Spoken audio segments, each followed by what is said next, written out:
السلام علیکم ناظرین، آج میں آپ لوگوں کو احرام مصر کے بارے میں معلومات دینے جا رہا ہوں۔ اگرچہ آج کے دور میں ایک بار پھر احرام مصر کی تعمیر ہو جائے تو اس پر کتنی لاگت آئے گی؟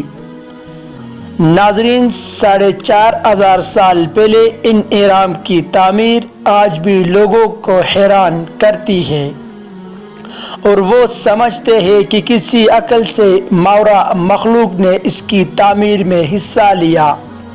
لیکن جدید نظریات احرام کی تعمیر کا راز کھول رہے ہیں، جن کا کہنا ہے کہ یہ اندر سے بنائے گئے تھے۔ جو بھی ہوا، اس امر میں کوئی شبہ نہیں کہ یہ پوری انسانی تاریخ کا بہترین تعمیراتی منصوبہ ہے۔ اسی منصوبے پر دوبارہ عمل کرتے ہوئے اگر صرف ایک احرام بنانے کی کوشش کی جائے تو اس پر آج کے دور میں $5 ارب کی لاگت آئے گی۔ یہ احرام ارض سمت سے 756 فٹ لمبا ہے، بلندی 481 فٹ اور 23 لاکھ پتھروں پر مشتمل ہے، جن کا اوسط وزن 3 ٹن ہے، اور یہ کل 65 لاکھ ٹن کا وزن رکھتا ہے۔ کہا جاتا ہے کہ اس کی تعمیر صرف 20 سالوں میں مکمل ہوئی تھی، یعنی کہ دن رات کام کرنے پر ہر 5 منٹ میں ایک پتھر کو اپنی جگہ پر لگایا گیا۔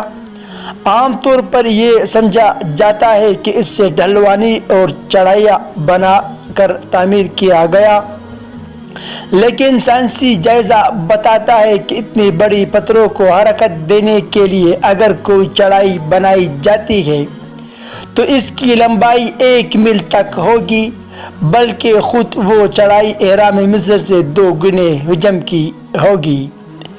اب ماہرین تعمیرات اور مصری علوم جاننے والوں کا نیا نظریہ سامنے آیا ہے، جو زیادہ مناسب لگتا ہے کہ نچلا 1/3 حصہ تو چڑھائی کے ذریعے پتھر اوپر پہنچا کر بنایا گیا اور بقیہ حصہ کی تعمیر اندر کی طرف سے کی گئی۔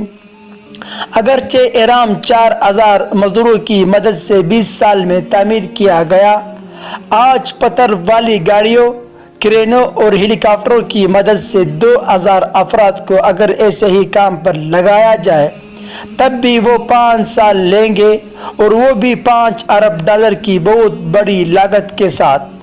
اس سے اندازہ لگائے کہ آخر احرام مصر کو عجائبات میں کیوں شمار کیا جاتا ہے۔ دوستو، اگر آپ لوگوں کو میرا یہ معلوماتی ویڈیو پسند آئی ہوئی ہو تو برائے مہربانی اس چینل کو سبسکرائب کریں۔